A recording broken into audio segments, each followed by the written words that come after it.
Tudo bem com vocês? Estão prontos para mais uma aula? Nossa aula de hoje, Conquista e Colonização da América. Vamos aprender um pouco sobre as colônias espanholas, inglesas, francesas e holandesas na América.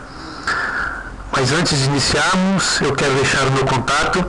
Envie seus e-mails, suas perguntas, sugestões, reclamações para luiscpmarques30@gmail.com. Essas conquistas e colonizações ocorreram durante o século XV, XVI e XVII. E para entendermos como ocorreram, acompanhe os slides a seguir. A conquista, tanto por parte espanhola, ela foi motivada por um dos princípios básicos do mercantilismo. Se vocês lembrarem lá sobre a expansão marítima e comercial que vocês estudaram, vocês vão perceber que foi motivada pelo metalismo. O que é o metalismo? O acúmulo de metais preciosos pelos estados nacionais. Então, quanto mais metal preciosos um estado obtivesse, mais poder ele demonstraria ter. E o porquê nós estamos falando isso sobre a colonização da América Hispânica? Principalmente na América Hispânica, por quê? Porque em Potosí, na atual Bolívia, foram encontradas as maiores minas de ouro e prata da América, isso favorecendo e muito a coroa espanhola, ok? O ouro e a prata encontrados na América, principalmente na América Hispânica, fizeram com que outras potências questionassem o Tratado de Tordesilhas de 1994, assinado entre Portugal e Espanha. Esse Tratado de Tordesilhas passou então a ser um problema visto pelas outras potências. Esse questionamento fez com que Espanha e Portugal fossem obrigados a começar o processo de colonização. E como seria esse modo adotado de exploração econômica? Tá? As colônias hispânicas teriam suas riquezas minerais e agrícolas enviadas para as metrópoles, Europa. Tá? Quem eram essas metrópoles? Espanha e Portugal. Ok? Tudo bem? Para iniciar o processo de colonização, a coroa espanhola teve que solucionar alguns problemas. Há problema da mão de obra, porque os europeus da Espanha, principalmente, não gostariam de ter que enfrentar aí um novo começo de vida em um território totalmente desconhecido, tá? E qual foi a solução? A exploração da mão de obra dos nativos, tá? E também a introdução da escravidão africana. Tiveram que enfrentar também a estrutura política. Como que seria essa organização administrativa da colônia? Quando se fala em questão política administrativa, nós realmente pensamos e realmente é como você pensa: prefeitos, governadores, senadores, deputados. Isso fazia parte do sistema administrativo que uma colônia deveria obter. O custo do transporte também seria um grave problema. Além da viagem durar aproximadamente 3 meses, a insegurança dos corsários, e principalmente a insegurança causada pelos piratas, trazia essa questão de insegurança. Os navegadores espanhóis tinham o medo de serem atacados por piratas, tá? E realmente isso era uma prática muito comum. E uma das resistências assim mais cruéis, ou dos problemas mais cruéis enfrentados pelos espanhóis, foi aí a resistência da população nativa. Quem eram esses nativos? Os incas, os astecas e os maias. As civilizações que aqui habitavam antes da chegada dos espanhóis. Tá? Esse enfrentamento trouxe um grande genocídio dos nativos, levando assim ao rápido desaparecimento das civilizações que habitavam o continente americano. Em 1492, quando Cristóvão Colombo chega ao Caribe, mais precisamente na ilha de El Salvador, né, ele passa por São Domingos e Cuba. Após essa descoberta, a colônia espanhola receberia um novo sistema administrativo, ou a coroa espanhola passaria a conseguir um novo sistema de colonização. E como seria esse sistema? Através dos adelantados. Quem eram esses adelantados? Aventureiros que saíam da Europa e seriam beneficiados pela coroa. De que maneira? Eles receberiam a capitulação. O que é essa capitulação? É um documento que conferia autoridade e amplos poderes para atuar nas áreas conquistadas. Exemplos de adelantados e capitulações. Nós podemos citar aí Cristóvão Colombo, quando ele descobre a América e chega na ilha de São Domingos e Cuba, ali naquela região do Havaí. O outro adelantado, Hernán Cortés, responsável pela conquista e descoberta do México. E Francisco Pizarro, dando a volta ao extremo sul da América Latina, chegando ao território do Império Inca, dominando e conquistando a região em nome da coroa espanhola. De 1519 a 1521, Hernán Cortés e os espanhóis invadem e dominam o Império Azteca. Tá? No início, não houve uma resistência por parte dos aztecas, até mesmo por acreditarem que os espanhóis eram deuses e pela semelhança do som de suas armas serem iguais ao som de um trovão, os aztecas acreditavam que seria uma mensagem dos deuses. Ao conquistar e dominar a região do Império Azteca, Hernán Cortés funda naquela região a Nova Espanha, uma das maiores colônias espanholas na América. A partir de 1531, Francisco Pizarro e seu exército, em nome da coroa espanhola, invade e conquista o Império Inca, na atual Cordilheira dos Andes, próxima à região do Peru, Colômbia, Venezuela, Chile. E essas conquistas, tanto as conquistas do Império Azteca e a conquista do Império Inca, sofreram alguns fatores que facilitaram essa conquista. A superioridade das armas dos conflitos internos, ou seja, as armas que os espanhóis utilizavam e já um sistema político fraco, em decadência, tanto do Império Inca como do Império Azteca. A exploração das riquezas minerais e da mão de obra, a imposição dos costumes europeus, como principalmente aos nativos, tanto o idioma como o cristianismo, tanto que, se você for pegar em dados atuais, na região hispânica, onde eram as colônias espanholas, são poucas as línguas ou dialetos falados aí, derivados dos povos conquistados pelos espanhóis. A cobiça dos dominadores em destruir culturas e empobrecer o território americano, todos esses problemas que nós vemos falar aí nas mídias da América Latina, América Central, são decorrentes dessa conquista e dessa colonização. Tá? Então houve aí uma enorme exploração dessas riquezas que eram destinadas principalmente à Europa, tá? Espanha e Portugal. Em 1532, a conquista espanhola estava concluída. O início da fase da colonização, propriamente dita, já havia sido finalizado. E como ficou essas divisões?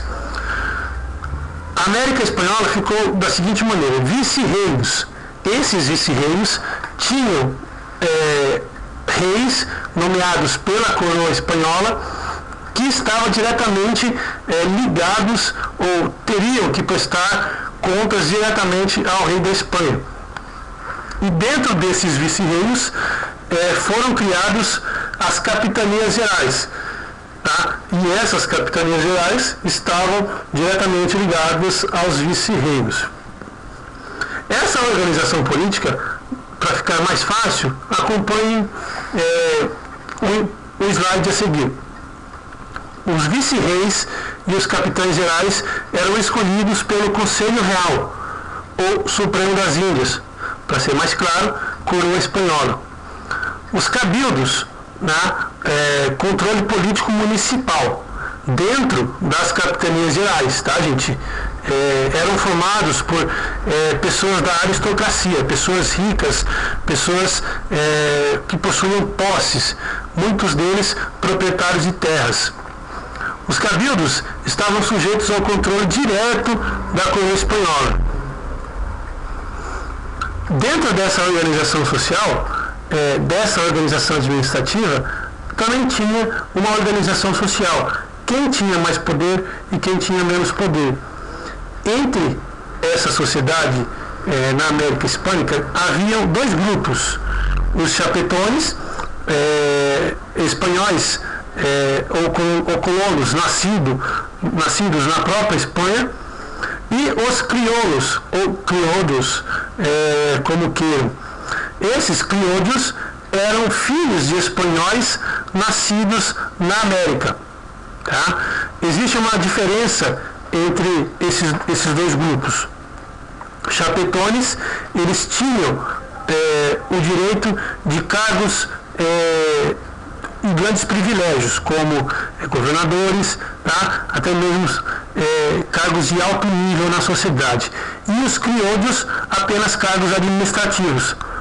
Tá? Então, existe aí uma diferença entre esses dois grupos. E não podemos deixar de falar em um terceiro grupo, que às vezes é muito esquecido. Esse terceiro grupo nada mais é do que os índios e os afrodescendentes, além dos mestiços. Quem eram esse grupo? Os trabalhadores, que gerava a riqueza, que muito dessa riqueza era destinada à coroa espanhola, ou à metrópole. Dentro dessa colonização, como todas outras colonizações, havia o pacto colonial. O que é o pacto colonial? A exclusividade comercial, tá? Ou o monopólio comercial. Esse pacto colonial objetivava a seguinte maneira: o acúmulo ou um acúmulo maior de riquezas por parte da metrópole. Em outras palavras, a colônia só poderia comercializar com a metrópole, favorecendo assim ainda mais a economia metropolitana. A produção agrícola era a segunda maior fonte de riquezas, né? Em primeiro, óbvio, seria a mineração, por causa das minas de ouro encontradas em Potosí. Na produção agrícola, os principais produtos eram o açúcar, o tabaco, o couro e o cacau. Essa produção agrícola também atendia à necessidade do mercado interno, especialmente nas regiões mineradoras. Só que tinha um porém: esses produtos eram muito caros. Tá? Então, os trabalhadores trabalhavam muito, ganhavam pouco e tinham que comprar alimentos de necessidades aí muito caros. A mineração era a principal atividade econômica, por isso era a fonte de riqueza que gerava o maior número para a colônia espanhola. Grandes formações urbanas próximos das regiões mineradoras começaram-se a se formar grandes centros urbanos. Tá? Um exemplo desse crescimento é a atual cidade de Potosí. A cidade de Potosí, ou a mina de Potosí, era uma grande montanha rica em prata, e em volta desta mina surgiu aí a cidade de Potosí, que hoje é a atual Colômbia. Essa riqueza ela sustentava o luxo e a ostentação por parte da elite colonial, os colonos, os chapetones, aqueles grandes proprietários de terras. E eles desfaziam a exploração maciça da comunidade indígena. Quem eram esses indígenas? Tá? Na região do Império Inca, eram os Incas. Na região do Império Maia, eram os Maias. E na região do Império Azteca, os Aztecas. Esse sistema de colonização foi implantado em toda a América Hispânica. Né? Formas de exploração de trabalho, tanto dos nativos como dos indígenas. Tá? No começo da colonização, a mão de obra escrava indígena foi a mais utilizada, foi a que mais predominou o trabalho indígena, principalmente por causa da razão para o extermínio dos nativos. Então, junto com o avanço tecnológico, o uso das armas, a decadência dos impérios e o trabalho forçado dos indígenas, trouxe aí o extermínio dos nativos. Não podemos deixar de falar também da escravidão africana. A escravidão africana na espanhola ficou praticamente restrita às regiões de produção agrícola. Enquanto isso, os indígenas trabalhavam aí na extração de minas, na extração de minérios ou de metais preciosos. Dentro da escravidão indígena, havia dois tipos de trabalho exercidos pelos indígenas: a encomenda e a mita. A encomenda nada mais era do que quando os indígenas trabalhavam para um colono espanhol sob o pretexto de que os colonos estavam protegendo-os. Uma desculpa esfarrapada aí por conta dos espanhóis. A mita nada mais é do que o trabalho praticado aí pelos indígenas atendendo aos interesses dos colonizadores. Os grupos dominados eram obrigados a colocar anualmente um grupo de homens, ou chamados mitaios, para trabalhar de acordo com os interesses deles. Então era um trabalho anual, era um trabalho temporário, diferente da encomenda, que era um trabalho fixo. A mita era um trabalho temporário, de acordo com os interesses e as necessidades dos colonos. Apesar do século XVI ter sido especial para Portugal e Espanha, o século XVI começa a entrar aí em cena outras potências, a Inglaterra, a Holanda e a França. Lembra que no começo nós falamos sobre o questionamento do Tratado de Tordesilhas? Então, é isso mesmo. A Inglaterra, a Holanda e a França começam aí a entrar ou a expandir-se nas navegações ultramarinas, tornando-se também grandes metrópoles coloniais. O questionamento ao domínio das coroas ibéricas, Portugal e Espanha, foi o que motivou aí a saída dessas potências aos mares.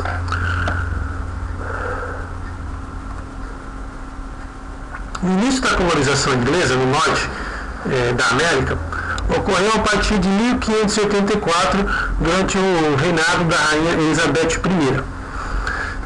Foi uma tentativa fracassada, mas não posso deixar de destacar aqui para vocês a rainha Elizabeth I. Nesse período, a Inglaterra estava sofrendo com as revoluções ocorridas dentro do seu território, a Revolução Puritana e a Revolução Gloriosa. É nesse período histórico que se destaca a Rainha Elizabeth. Ela vai ser uma grande financiadora da pirataria, e é durante o seu governo que a Inglaterra chega ao seu auge, a se tornar uma das grandes potências do mundo do século XVI e do século XVII. Essa tentativa de colonização da América, no começo foi fracassada, mas a partir do século XVII, a Inglaterra estava sendo governada pela dinastia Stuart, e a colonização inglesa na América começou a dar resultados positivos. Por quê? Porque houve um estímulo a imigração, ou seja, uma solução para os problemas internos. Lembra que eu falei das revoluções ocorridas no interior da Inglaterra? Então, um dos problemas enfrentados ou problemas resolvidos pela Inglaterra para acabar de vez com as revoluções foi estimular a imigração dos ingleses para a nova colônia. Aonde? América do Norte. Por que foi motivada? Porque dentro dessa revolução inglesa estavam ocorrendo perseguições religiosas, disputas políticas por conta dessas revoluções e a política dos cercamentos. Essa política do cercamento estava trazendo aí muita miséria e o êxodo rural. Tá? Lembrando que os cercamentos foi uma medida tomada pelo governo inglês, pegando para si terras de grandes proprietários ou de grandes proprietários rurais e colocando essas terras em nome do governo, trazendo assim a miséria e o êxodo rural para o meio da sociedade inglesa. Duas formas de ocupação inglesa na América do Norte, onde hoje é os Estados Unidos: colônias de povoamento e colônias de exploração. A colônia de povoamento teve alguns fatores nas regiões, teve alguns fatores que influenciaram. O clima desfavorável para se praticar a agricultura e as colônias receberam um grande número de puritanos e outros grupos perseguidos na Inglaterra. Por isso, colônias de povoamento. Geograficamente, essas colônias de povoamento vão ficar mais ao norte da colônia inglesa.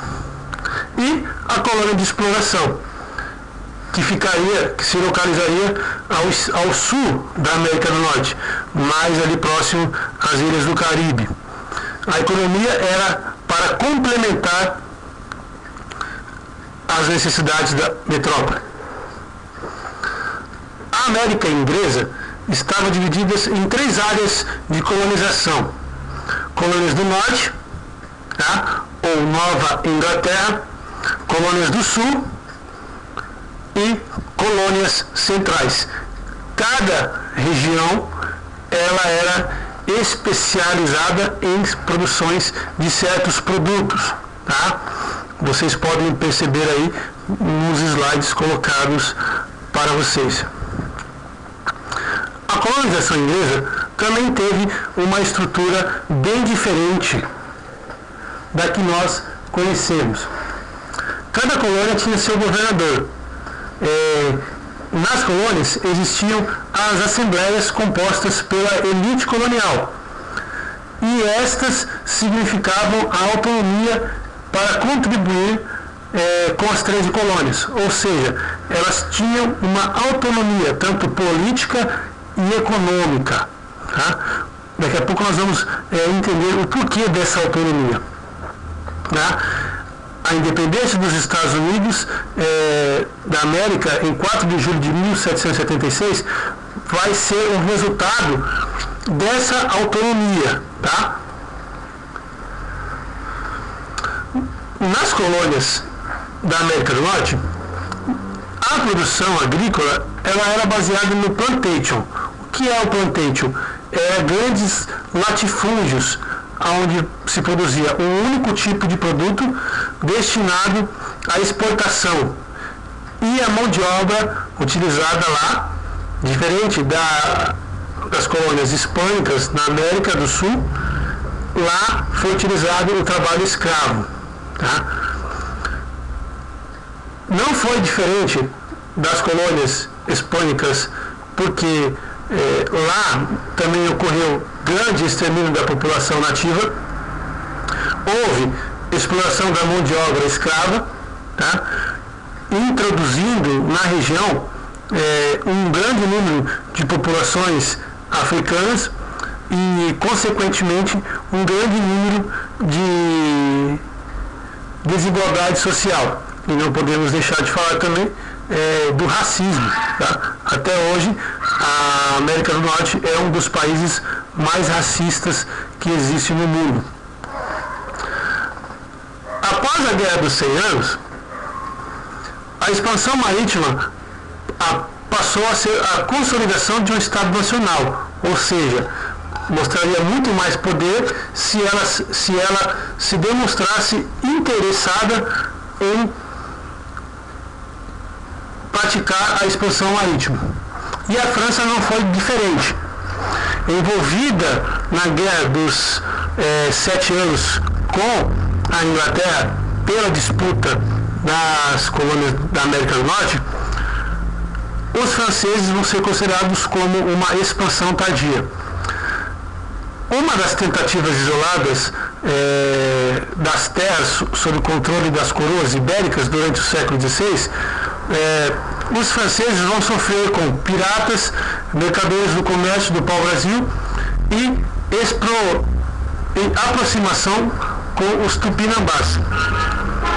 Então eles vão ter práticas como piratarias, eles vão praticar comércio do pau-brasil, tudo isso ilegalmente, ok?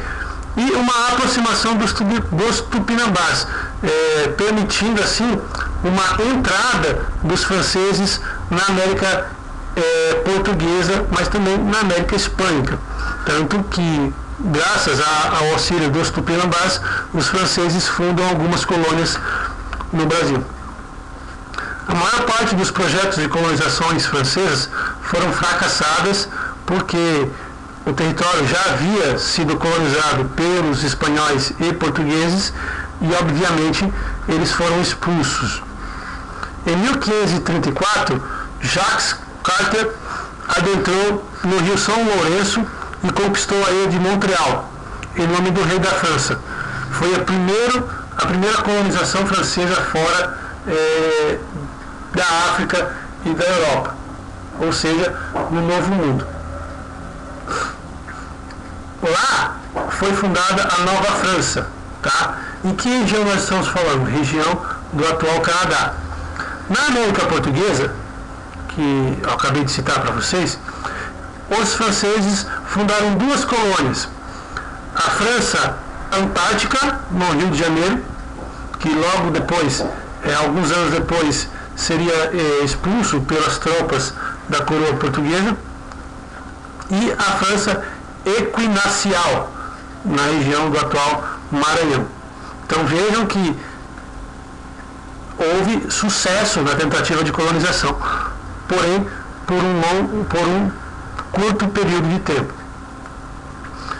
Essa efetivação da colonização francesa na América se deu aí a algumas pessoas e alguns motivos.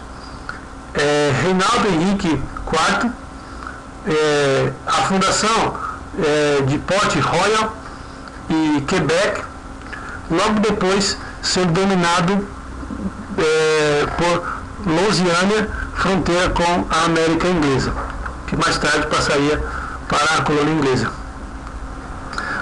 Para dinamizar o comércio, a coroa francesa autorizou a criação das companhias da Nova França. Para quê? Para que ocorresse o monopólio entre o comércio com a colônia. Tá? E essa exploração de peles, principalmente por 15 anos, tá? Na região do atual Canadá, de animais que eram animais nativos da região. A atuação dos padres jesuítas nas colônias francesas também foi muito importante.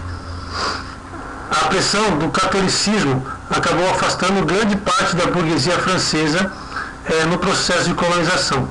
Tá? Por quê? Porque boa parte das colônias do norte elas eram protestantes. Tá? Então vejam aí que essa burguesia francesa ela já era protestante. Então a participação dos católicos acabou prejudicando a colonização. A colonização da Louisiana e de Nova Orleans, que mais tarde se tornaria parte das colônias inglesas, foi um exemplo e foi um sucesso. A colonização na América do Norte fracassou entre outros aspectos pela baixíssima densidade demográfica, ou seja, pela pouca população que existia na região. Diferente da hispânica e da inglesa, a população francesa era muito menor, dificultando ainda mais a colonização. Os franceses também possuíram colônias na América Caribenha ou América Central. Lembrando que a América Central era dominada em maior parte do seu território pela coroa hispânica, tá? Aonde eles conseguiram dominar regiões do Haiti, próximo ali à ilha de São Domingos, aonde Cristóvão Colombo acabou atracando quando descobriu a América. Nas Antilhas, inclusive nas Antilhas, os produtos mais importantes eram as carnes e as peles de animais, que era comercializado livremente pelos franceses, e posteriormente nessas regiões os franceses aderiram ao plantation, aos grandes latifúndios de algodão, tabaco, cacau, cana-de-açúcar e café, semelhantes aí às colônias hispânicas. E o porquê os franceses seguiram o mesmo molde? Por causa do clima. O clima era favorável à produção desses produtos. Na América do Sul, a Guiana Francesa existe até hoje e foi aí uma exploração agrícola e colônia penal dos franceses. Ou seja, servia de prisão, tá? Então a pessoa que era presa na França, ela era enviada até a Guiana Francesa e aqui ela tinha que trabalhar, tá? Para pagar aí as suas penas. Em relação à colonização holandesa, uma tradição comercial muito grande favoreceu aí os holandeses. Tá? Os holandeses também vão ser responsáveis por um sistema de colonização muito curioso. Flanders, um dos principais polos comercial no final da Idade Média, a partir do século XVI e XVII, começaram a ocorrer a participação de grandes empresas comerciais e bancos holandeses em empreendimentos coloniais, financiando assim as expedições marítimas, principalmente holandesas. Foram responsáveis também pelo financiamento de engenhos de açúcar no Brasil. Então vejam só a importância que os holandeses tinham no cenário da América Portuguesa e passariam a ter no cenário mundial. A Holanda iniciou sua participação efetiva na corrida colonial após sua independência da Espanha em 1609. Essa independência favoreceu a criação da Companhia do Comércio e da Colonização.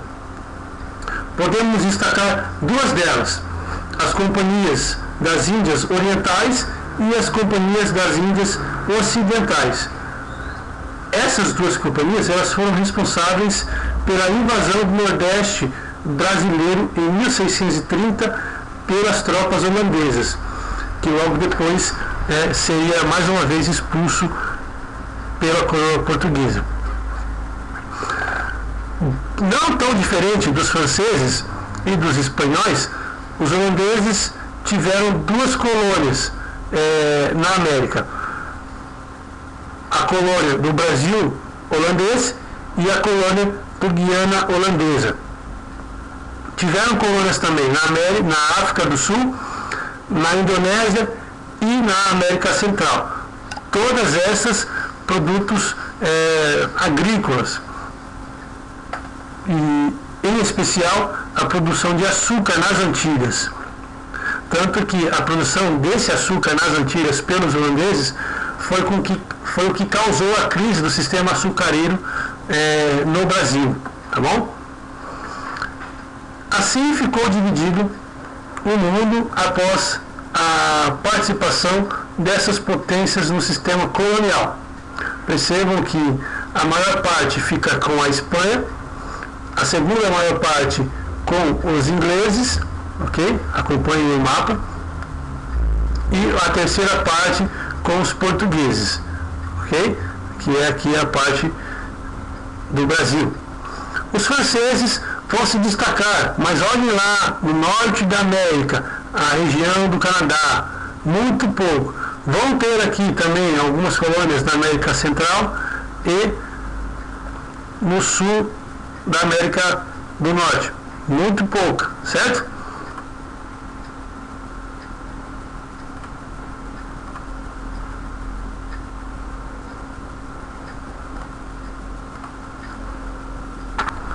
Ok, pessoal, é isso aí. Se ficou alguma dúvida, me desculpe. Se faltou algum comentário, me desculpe. Envie suas perguntas, sugestões, reclamações para luiscpmarques30@gmail.com. Tchau, até a próxima.